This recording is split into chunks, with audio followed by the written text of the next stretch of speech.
Phoenix Sinclair needs justice. Her family needs justice. What's going on is wrong. Samantha Kimach needs to stay behind bars and do her time for an appropriate amount of time. What more is there to say? You need to keep this woman behind bars. I want to make sure we honor her in every way possible. I still can't believe it, you know? I didn't think this would be the outcome. I want you to know that I never stop looking for you, and I won't stop fighting until I find you. I've been begging for any type of answer since 2019.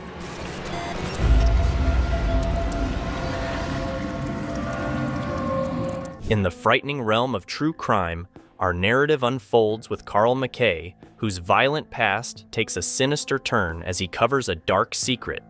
Meanwhile, Adam Montgomery's disturbing actions cast a shadow over a family tragedy as the mystery deepens, leaving us on the edge of anticipation in these tales of concealed horrors. This video features an interview with an individual who tragically caused the death of his girlfriend's daughter.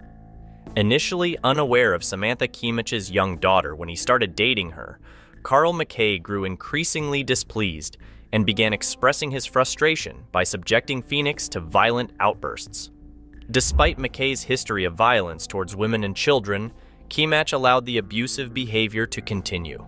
In June 2005, McKay took Phoenix to the basement, where he physically assaulted her for a prolonged period, 15 to 20 minutes, while Kimach observed without intervening.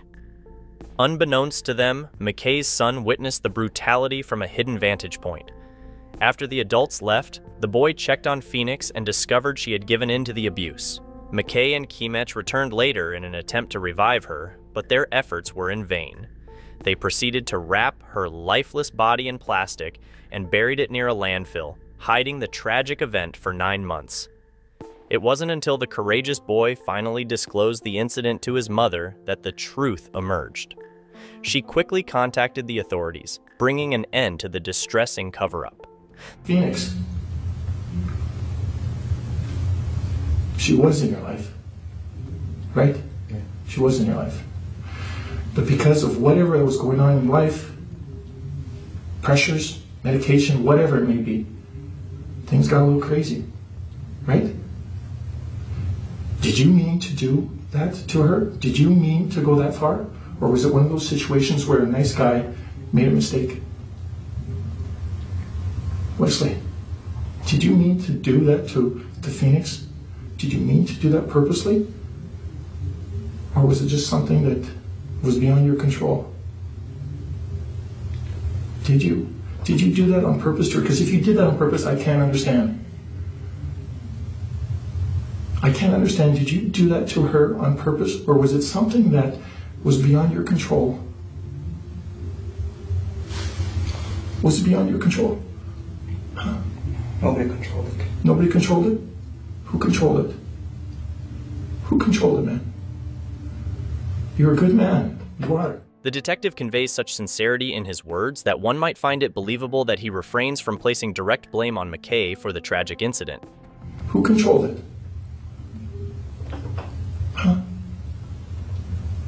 Who controlled it, man? She didn't have to die like that. Harry, do you agree? Yes. It's horrible, eh? You know what? I'm glad I see you like that, because you know what? It tells me you have feelings. You care. I'm happy to see you like that, man. Because you care. I know you do. That's why I'm sitting here with you. You care. You do. You're a good man. It doesn't matter what anybody says, you're a good man.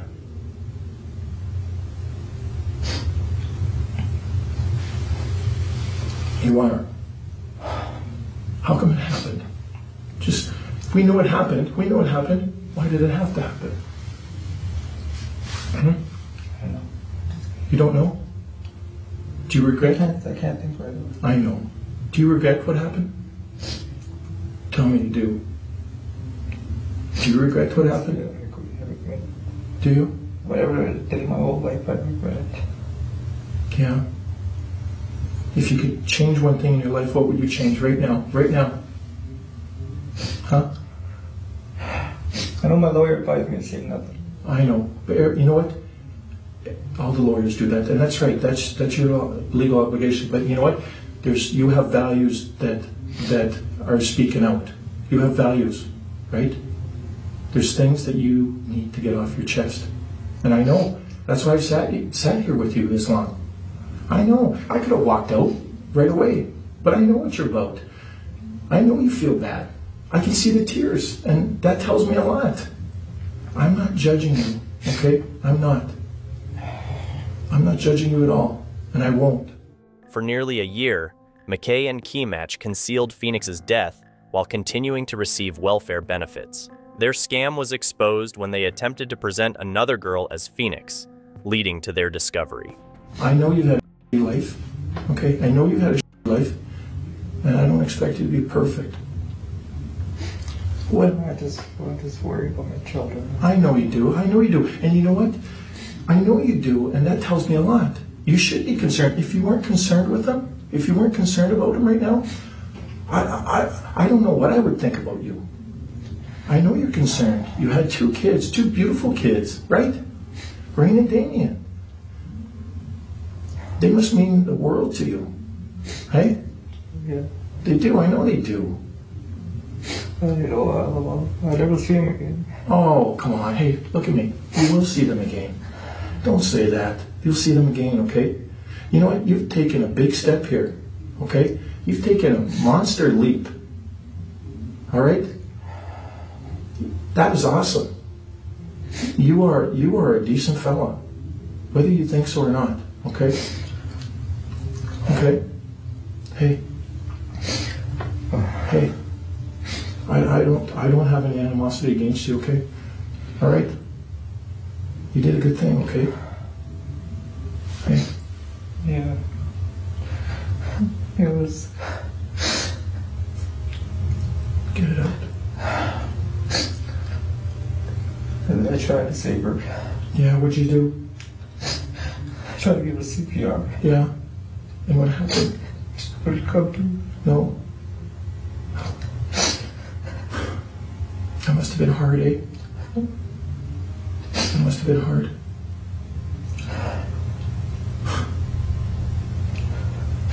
I feel for you, man.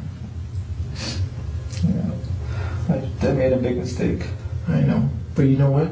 I gotta pay for it, so... But you know what? You know what? You're owning up to it, right? Right? The good fellow that you are owning up to it. You realized you made a mistake. Right? Yeah. You did make a mistake. I made a mistake. You did. And you know it, and you're talking about it, and that's awesome. That's great. What was it that set you off that day? I mean, we all have pressures in our life.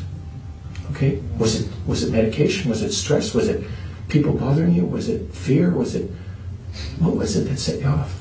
I don't know what I'm sorry? I don't know. I don't know. It's such a... to me, it's a tragic thing. It is a tragic thing, but you're taking a first step, right? As I said earlier, today is the first day of the rest of your life, right? Okay? It's important for you, and you know what? Your family will see it as like, wow, he took ownership of this. He didn't try and hide. You know what? That tells so much about your character. Keymatch exhibited neglectful behavior, resulting in Phoenix being left under the care of others for the majority of the time. Social workers often lacked knowledge of Phoenix's whereabouts at any given moment. Okay? Even though all the crap that you have been through in your whole entire life, it tells so much, tells volumes, speaks volumes about your character. When did this happen? When did this happen? You probably remember the date. I'm just thinking back here. Yeah. What my mother said. Yeah, take your time. She says, try not to get too involved in this relationship with Samantha. Yeah. How come? She was right. How come? Because she knows her mom. Okay, your mom knows Samantha's mom? Samantha's mom. Yeah, who's that? Her name is Bertha. Yeah, okay. You're shipping shoulder to her or No, behind? I'm here in Winnipeg. Yeah. Okay. So there's some stresses going on in your life, right? It was, when I first told her to come and stay with me, and Right. you know, I didn't even know she had a kid. You know? Oh, you didn't know Samantha? No, I didn't know she had a kid. Oh, really? Okay. Next thing you know, I go to her mom's and her kid's there. And, Right. Is that Phoenix you're talking about? Yeah. Yeah, and she told me that this was her kid, but she was staying with her mom. Right. You know, I thought myself first time that Samantha was just single. I didn't know she had any kids. And, Right.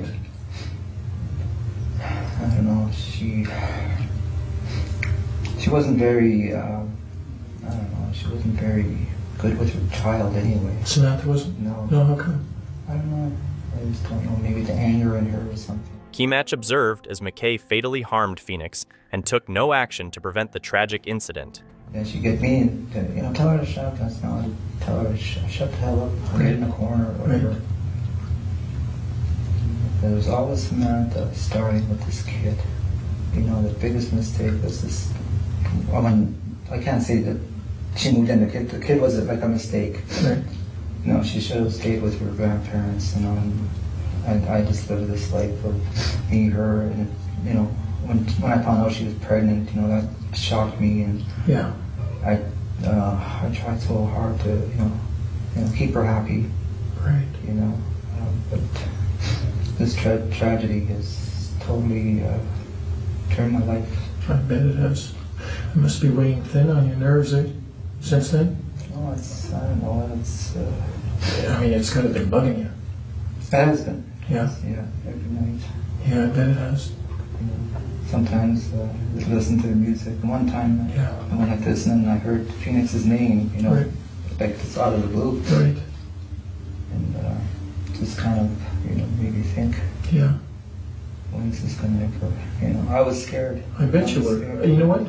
Anybody in your shoes would be scared. If I would have been in your shoes, I would have, who knows, maybe I would have done the same thing. We don't think properly when in high stress situations, do we?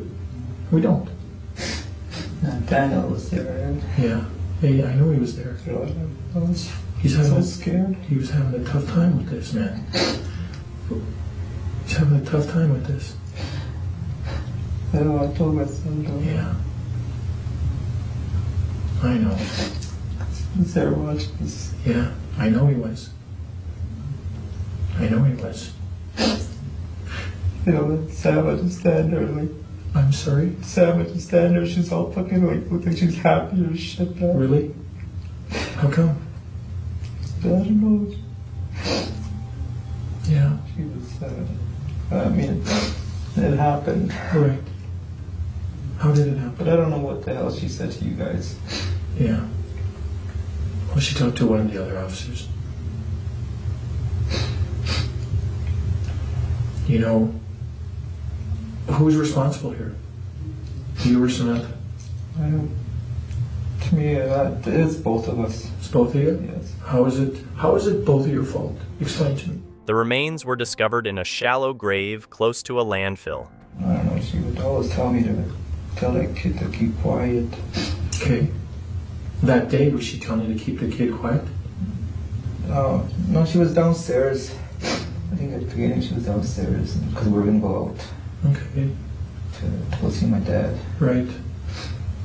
So she put her kid in the corner there Is this in the basement? in the basement. Yeah. Okay, so she put her kid in the basement because the kid wouldn't keep quiet? Yeah. Yeah. She's a mean woman. Right. Yeah. She had no heart. No way. What? I know she loves my babies. I bet she does. You know, she made a mistake too. Yeah. Well, you both made mistakes. You're not perfect. Right? Yeah, I'm gonna pay for this. Well, you did a good thing by talking about it, though. You know that, right? Because the good person in you, right? The good person in you is talking about it, right? Yeah, And you've had to keep this in for so long. I don't know how, like, I don't know how you, are you on special medication because since that incident? Or no? No, I was on it before. No? So, tell me, explain to me how it happened. I can't remember. Try and remember for me, okay? I don't remember I can't hear you. I don't even remember this. We just don't know, fucking, she put her in the corner, and she, I don't know what, she came out of the corner, and then Yeah. and then I grabbed her, I threw her on the clothes. There was a bag of clothes I threw her on there, and says, you know, listen to your mom, I said. So we went, we left, and then Daniel phoned me, she said that this little girl wasn't breathing anymore. Yeah.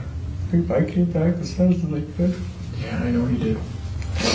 That's what Daniel said. I tried to revive her. Yeah. But it didn't work. We were scared. I bet you were. And I told her. And then Sam said, let's go bury her somewhere. Okay. Right, we know that. So we wrapped her up and we went. Buried her. Yeah. Where'd you bury her? In the bush somewhere. Where? By the garbage dump. Yeah. Are you talking about which garbage dump? I don't know. Somewhere, I forget, you go up the road somewhere. What garbage dump? And when you go towards on the, I don't know if it's the south side or something, at the gravel road. Who all went when you went to bury the child? Just me and Sam went. Yeah. What happened to Daniel? I told him to stay home. Yeah. I told him to move back. Yeah. So, try and explain to me. You said you buried, how deep is the body buried? It wasn't very deep. If you were to say in inches, how deep? Probably like a foot and a half. What'd you use to bury? But I used a shovel. Yeah. What did you put the baby into anything? What's that? Did you put the child into anything? Plastic. Where'd you get the plastic from? It was downstairs. It was for the walls. Yeah. Okay. What vehicle did you use when you got out there? It's in a car. Is that the Tempo? Yeah. Yeah. Where did you place the child in the car? In the trunk. In the trunk. What time of day was this? This is in the evening. About what time? It was starting to get dark. Yeah. About 9, it was 10. Yeah. Did you ever go back there? No. You didn't go back and look? No. Is the body still there? I don't know. McKay's tears are driven by the realization that he may spend the rest of his life in prison. It becomes evident that the prospect of a lengthy imprisonment is the true source of his emotional distress, contrasting with his ability to live with the guilt of Phoenix's death for almost a year. Well, if you didn't go back, would it still be there? I don't know. Is there anything on top of it right now? Just soil, I guess. What about snow? Snow, yeah, there'd be snow in there, I guess.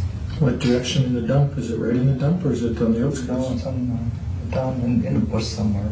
Okay. You'd be able to take me there? Yeah. Yeah? Really? Yeah. Okay. I appreciate that. I just want this over. I know you do. I know you do. And you know what? You're doing a good thing. I know you do. You're doing a good job. I know, and spend the rest of my life in jail. Hey. While Keymatch had recently begun subjecting Phoenix to verbal abuse, witnesses attest that it was consistently McKay who inflicted physical harm upon her. Let's worry about dealing with the stuff right now, okay? All right? Okay? Right? So it was just you and Samantha? Yeah, that went? Me and Samantha. Who's actually responsible for causing the baby's death? I don't know. Because I used to just spank her on the behind it. And one time she had a cut on her head. I said, well, who's hitting her on the head? I said, Yeah. So I said, I don't know. Well, you're the only one here. Daniel wouldn't do it. Right. Well, did Samantha do anything to her that day? Yeah, she always beats her up. How does she beat her up? She fucking hits her. McKay's expression of grief and insistence on it being a mistake might carry more credibility if there weren't numerous individuals testifying about his pattern of harmful behavior over the years. Yeah. I tried so hard not to do it, you know. I know. Tried so hard. Yeah. I don't want to blame all I know. on Samantha because, you know, we're both involved in this. I see her do it. It's my responsibility. You know, she saw me do this too, and it's her responsibility too. Right. You know? But, so when we talk about who is responsible for causing the baby's death, was it you or was it her? I don't know. I don't know. Like I said, we left her, she was fine. Daniel phoned me up and said the baby's, the girl's not breathing. Right. Where were you when Daniel called you? At my dad's. Okay. And I drove as fast as I could, and then I went running down the stairs, and she was just lying there, and then I tried to resuscitate her, like give her the, because I took that training for emergency response unit. Right. And I was trying to revive her. Okay, but you said you talked about earlier that you did CPR? Yeah. Now, just explain what CPR is to me so I know that... Well, I put her head up like this, and I was trying to fold her mouth. Right. Look at the chest. And then I kind of gave her this thing here. The chest compression? Yeah, not too hard. No. No, and I tried to revive her again, and it didn't work. No. So I don't know how long she was like that. How long did you try doing it for? About 5-10 minutes. And I couldn't do it any longer. Okay. Because Well, where was Samantha when you were doing she was this? standing on the steps. My son watched me do this. Okay, so did Samantha witness this? Samantha saw it too. Yeah. She seemed to try to revive the little girl. Yeah. He saw me doing this too. I tried to revive her. Yeah. Where did this happen exactly? I mean, I have an idea. Okay. Where did this exactly happen in Fisher River? Yeah. And we used to live at this house on a reserve. Right. And we were paying rent for it. This girl named is Angela Murdoch. It's her house. It's her house, but you were paying rent to her? Yeah. Okay. Rent to her. But it was a reserve house? Yeah. Okay. Wasn't really the best place to live because you can tell it's going to be cold. Right. Because there was windows smashed out of it, and we had stuff plastic covering the windows. And Oh, okay. All right. So did it have a house number? no, it's I don't know what 174 or something. Like 174. What color was it? It's a bluish, whitish house, blue and white. Yeah. What? And I know sometimes the reserves had a road. What road was it on? What's it called? On Main Highway. Main Highway? Yep. Okay. You got Kleenex I can get up for you? Kleenex?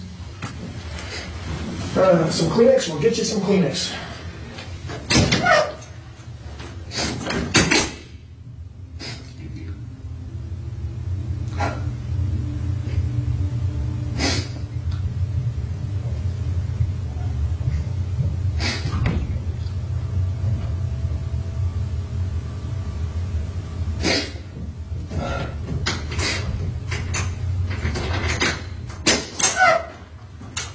There you go. There's some food outside the door there. Are you interested in eating anything? Or no? Just a little bit of it. Yeah?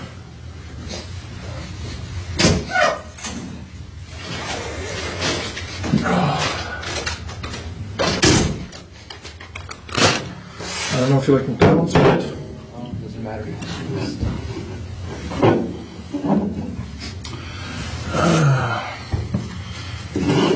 I know my lawyer would say nothing, but it happened.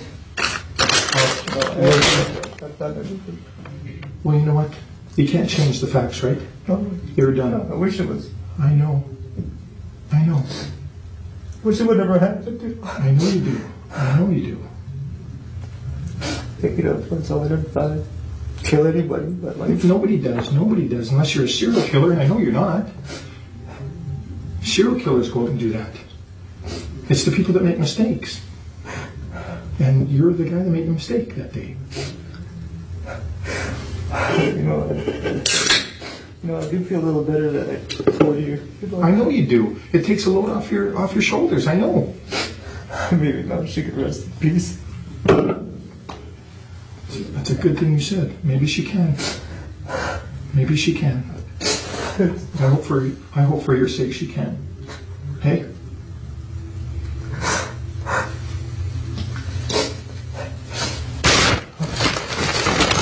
It's probably not going to be all that great, eh? It's cold. But,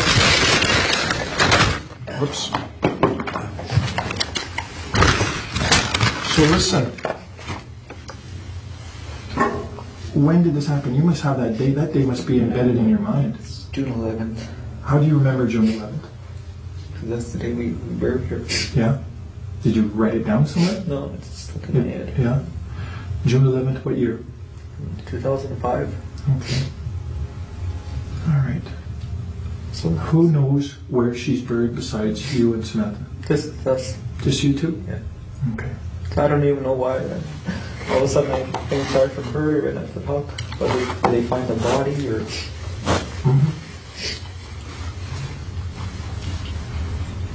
Well, Phoenix had disappeared, right? Yeah. You just put two and two together and you realize something's wrong, right? Yeah. You know, I mean, you're doing some silly stuff, getting other kids involved, you know, right? I didn't want my son to see that. No, I know you didn't. Nobody wants to, I know. Carl McKay received a life sentence with no possibility of parole for 25 years. Now, turning our attention to another case, let's explore another narrative where a new set of circumstances and characters come into focus.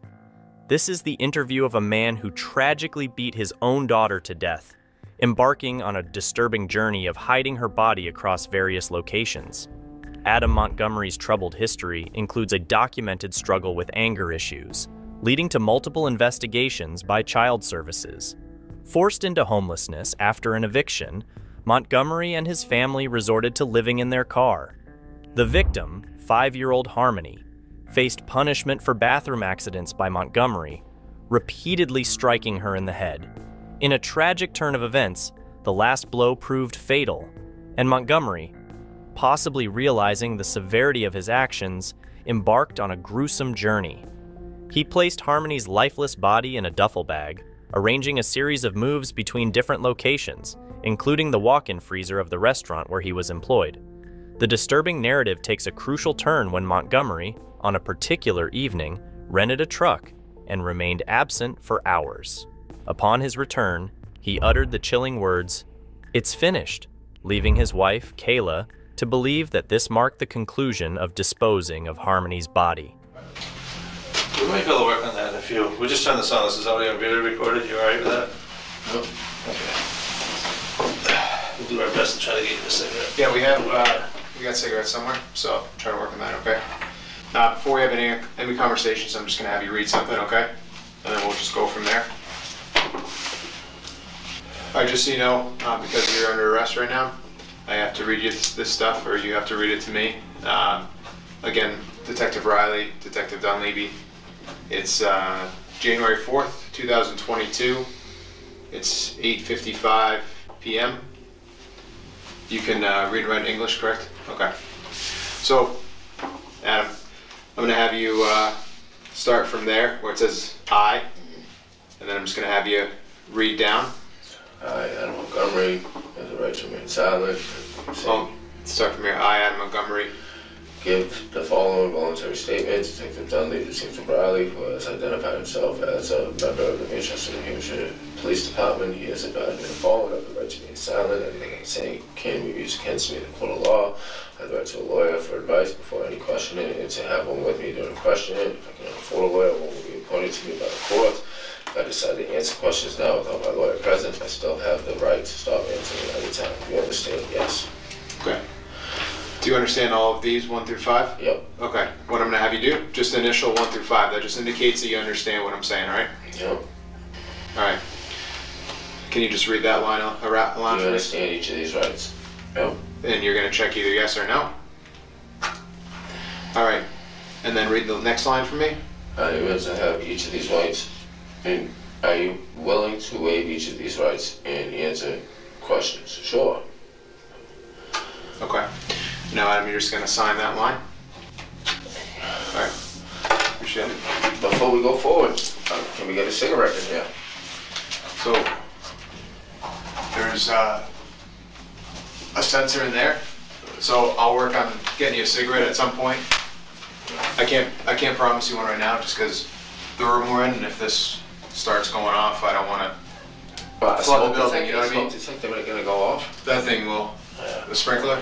So, but at some point we'll work on getting you. I know we have cigarettes in here. I know where they are. Okay, you hear what I'm saying? Yeah. All right. Do you need a water? I don't need nothing. You good? Okay. Are you okay? No, I'm not okay. Okay. What's not okay? Nothing. What's up? All right. So I'm just gonna ask you some basic questions. You said you can read and write English, correct? Yep. All right. Can Can you just state your full name for me? Adam Montgomery. And Adam, what's your birthday? 1/22/90. And what address are you using to I'm call? not using any. Okay. What phone number are you using? I don't have one. Okay. What was the highest level of education? GED. Okay. Where'd you graduate high school from? No, but I know, but like, where'd you get While that? I was incarcerated. Okay. Right now, are you under the influence of any drugs or alcohol? No. Okay. Do you have any traumatic brain injuries or anything like that? Anything that prohibits you from recalling any memories or anything like that? Not that I know of. All right. So we've met before, right? We met the other day. I know you've had a long time down here. You've kind of been a roller coaster. I'm going to apologize for what happened out there. That's not how I do business, okay? That had nothing to do with me. Those are guys that like to play G.I. Joe, all right? Montgomery stands as the prime suspect in the tragic demise of his daughter, and authorities are pinning their hopes on him to disclose the whereabouts of her body. If it had been up to me and I could have gotten a hold of you some way, I would have reached out to you. But you don't have a phone, right? You guys could have just told my wife you wanted me to come in. But aren't you not supposed to be talking to your wife? No, that's bullshit. It's not. You're not supposed to? No, I can't be. Thank you. Look at that. I can't be. I guess they're going to let you smoke a cigarette here. They must have talked to somebody.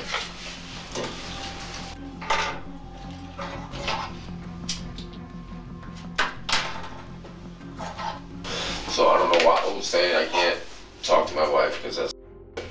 Maybe it's some old paperwork that somebody saw? Yeah, from last year.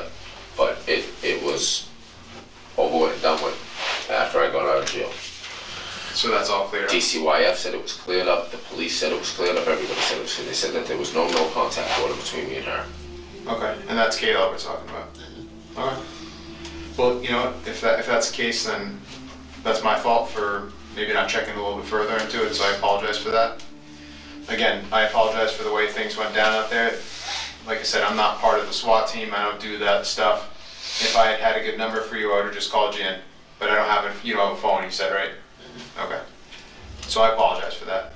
I do appreciate you being cooperative with me. You've never given me a hard time. I know we've only met a few times, so thank you for that. Let's talk about why we're here to talk. Tell me what you want to say. Tell me what you know. I don't know nothing. Well, what was our conversation about the other day? You said you had a couple questions you wanted to ask me. You asked me the questions. Well, what was our conversation about the other day? Remember we met, I mean, you remember that was only, what, a few days ago, right?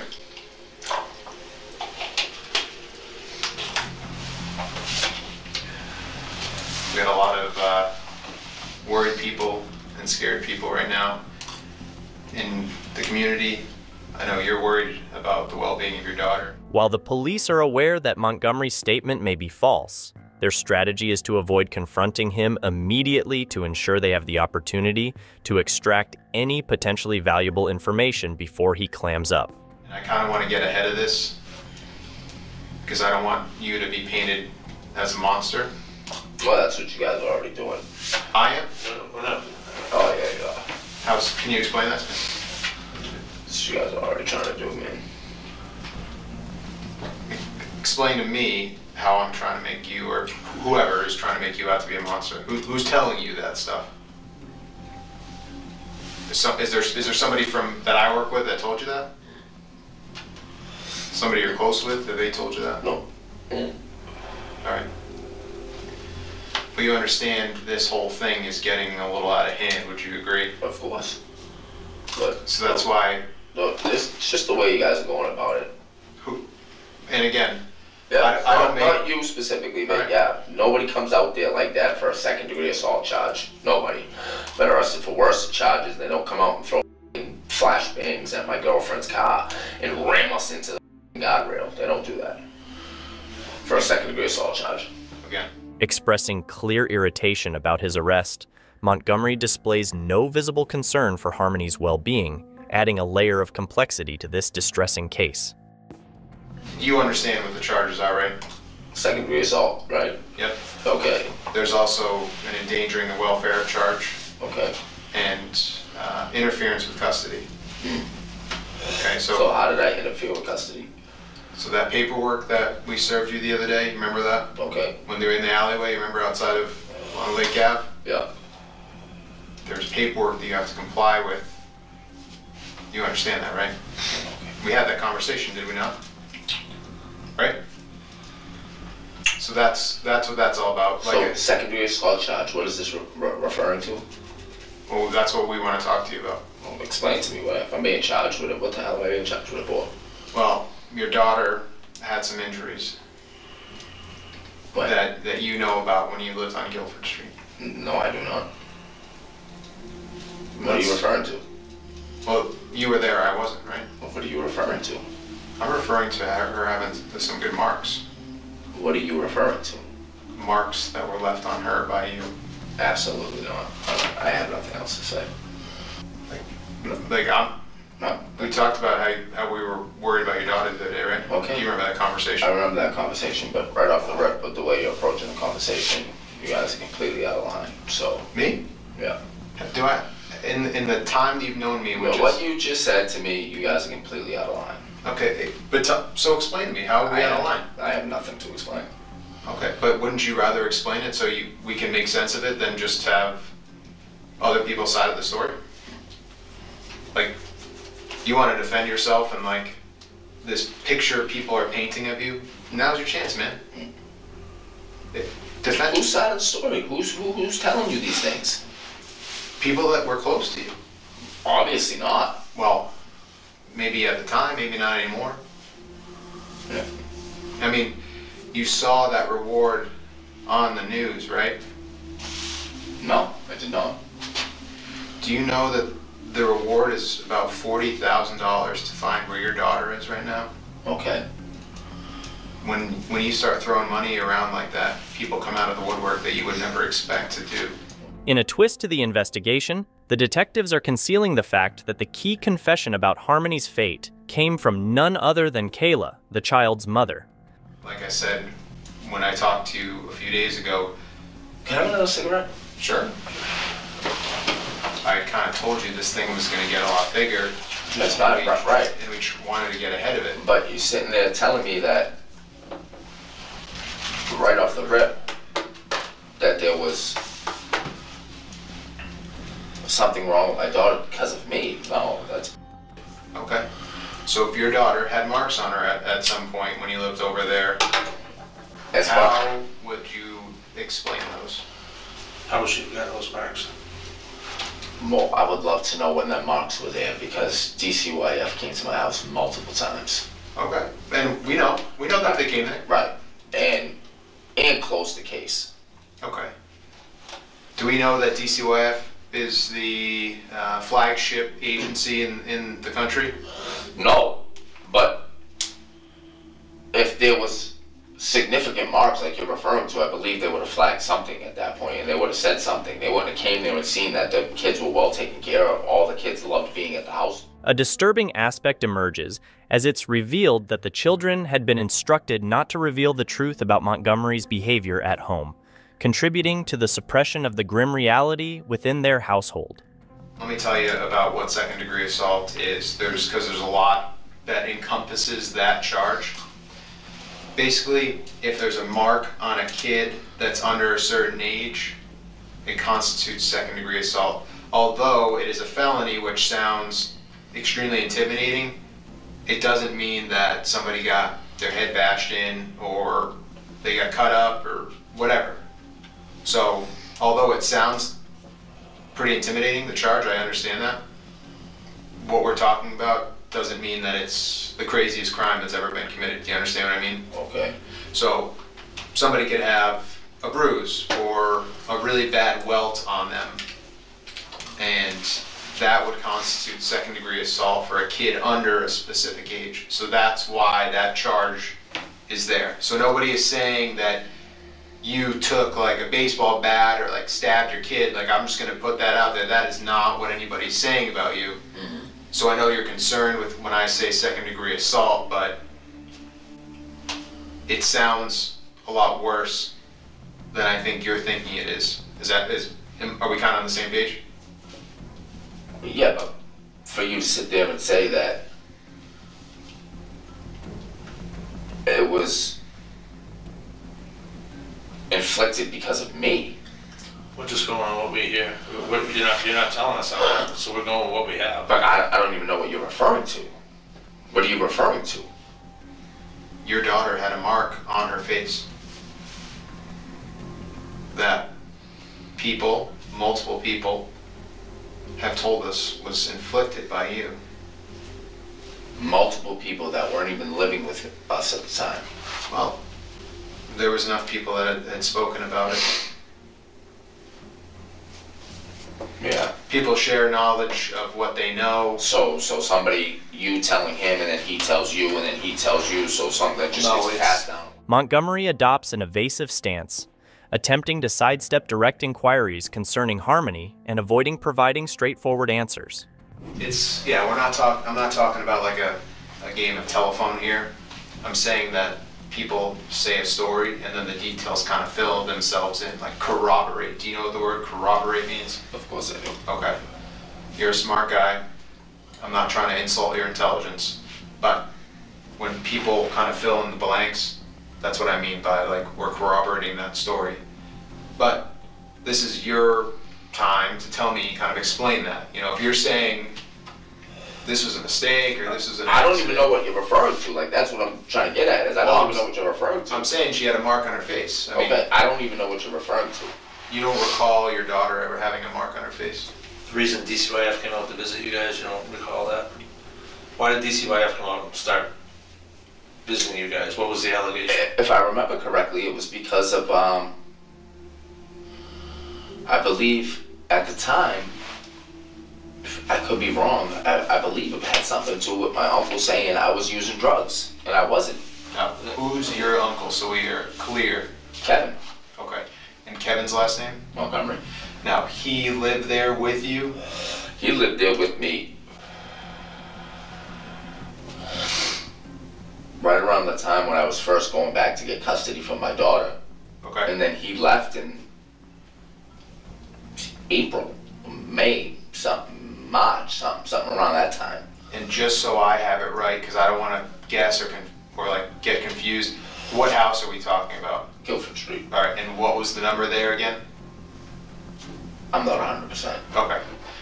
Do you remember what color the house was at least? Beige, maybe. Okay. And whose house was that originally? My grandmother's. All right. And grandma is who? Kevin's mother. Kevin's mother? My dad's mother. Okay. So was it the Montgomery group living over on Guilford Street? Yeah, and they all moved out. My grandmother moved out in like January with my little brother, and they all moved down to Florida, and then Kevin went a couple months later. And so grandma, uncle Kevin, you said little brother, and who's he? My father's son, Michael. So Michael, that's what I meant. Like, what's his first name? Yeah, and his girlfriend. And his girlfriend. And is he still with that same girl now? I have no idea. Oh, so you don't talk to Michael anymore? No. Okay. What was that girl's name at the time? Because maybe she can help us to say that, like, this is... Kayla, I believe. So Michael's girlfriend's name was Kayla at the time? And you dated a Kayla at the time? Yeah. So it kind of got confusing in the house if somebody's yelling for Kayla? Yeah. Okay. So, what was Kayla? Kayla you were with at the time was... My wife. Okay. Montgomery. And then Kayla he was with is... I have no idea who she was. Okay, so there was Grandma and Kevin, they moved out in when? Grandma moved out in like... I'm just trying to think of people we can talk to. I'm like, trying to figure it out. I'm trying to figure it out to go back. Like, I think we moved over. Thank you. I think we moved over there.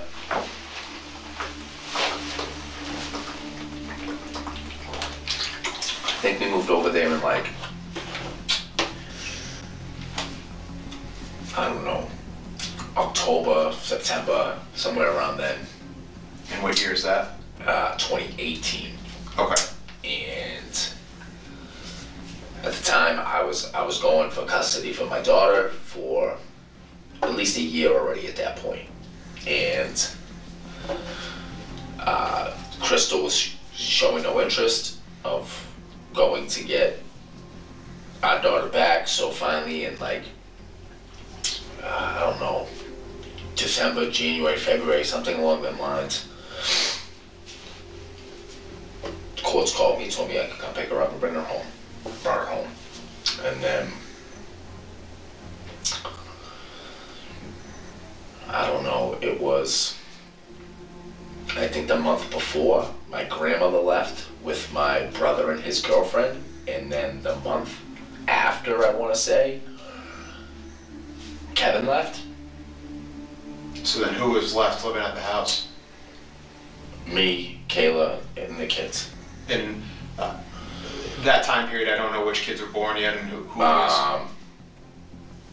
It was Declan and Seamus. Okay, and then Harmony moved in with us. Okay. So what time did DCYF get involved with you guys? Like, were they over there often, or was it just like a certain period of time? Or they were there every single day. The police showed up every single day, saying they because that's what it was. That's what it was due. That's what it was due to. So Kevin moved out because between me and my wife and Kevin, we were supposed to like pay the bills, keep the heat on, the gas on, whatever. Facing numerous potential reasons, Montgomery struggles with the challenge of making out the specific cause that provoked the intervention of child services. Well, Kevin was supposed to pay the electric bill.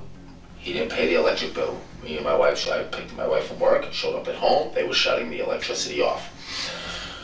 So, me and Kevin got into an argument about not paying the bill. Yeah. And he took his shit and moved out. And then so the next day, or 2 days later, something like that, I don't know, DCYF showed up and the police showed up because they said that we were unfit to have the children at the house because there was no electricity in the house. Okay. But we had a generator running, we had the fridge hooked up to it, there was food in the fridge, everything was fine. The police showed up, seen that the kids was fine, there was nothing wrong with them. The DCYF showed up and they left. And was that like summer, fall? Like when was that? I want to say maybe spring, going into summer maybe. Oh, okay. So like, you guys hadn't been there for too long then. 6 months or so. Okay. And how did it end up that you guys got kicked out of there? All right, so it was my grandmother's house. Right. They didn't pay the mortgage or whatever. They moved to Florida, so the mortgage payments weren't being paid. And I don't know, right around Thanksgiving sometimes, the sheriffs came and threw us out. And then me, Harmony, and Declan, Seamus, and Kayla left. And where the heck did you guys go from there? We were in our car. Oh, so you lived in your car at that time? For a couple of days. Throughout this period, Harmony refrained from informing her parents when she needed to use the restroom, resulting in multiple accidents that caused Montgomery's fury. And then... Well, did you have like a van or something like that back then at least? What were you driving back then? A Chrysler of some kind, I forget. Oh, so it was just like a sedan? Sedan, yeah. Okay, so you're living in the car, so you, Kayla, and the 3 kids were living in the car for a few days, and then how'd you get up out of that situation? Like who took you in, or where'd you guys end up? We ended up going to her mom's house, Kayla's mom's house. Okay, and what's her name? Chris.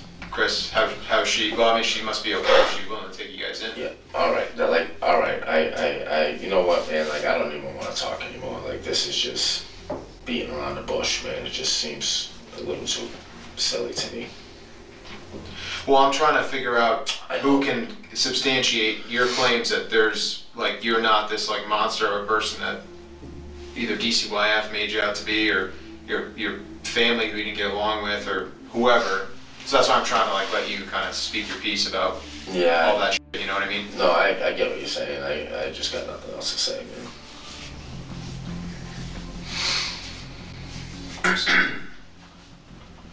And like, no, yeah, And like, I just don't want to sit there and like, can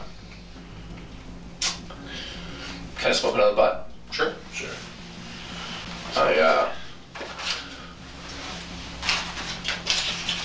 I'll be honest, I don't smoke cigarettes. I'm a little lightheaded myself. I just know I smoke butts for a minute. That's all good. But yeah, no. But to sit there, man, and sit there and tell me you yourself too, like, this is why I feel like it's just all, this is just a game. I know it is. I'm not stupid. We're just trying to give you the opportunity to explain yourself. You're sitting here telling me not to make me out to look like some monster. Well, but you told my girlfriend the other day that she should get the away from me, that you don't even know who I am and what my past is like and all types of crazy shit like. But sit there and look me in my face. Adam, I think, are you talking about Kelsey? Yeah. Okay. I think Kelsey might be exaggerating a little bit. Right. I don't know her to exaggerate like that. It wasn't us talking to Kelsey either. Oh, there was other people talking to her, just so you know. She told me, she gave me your card and said this was the guy that said it. Okay. Well, I'm telling you that I didn't say that.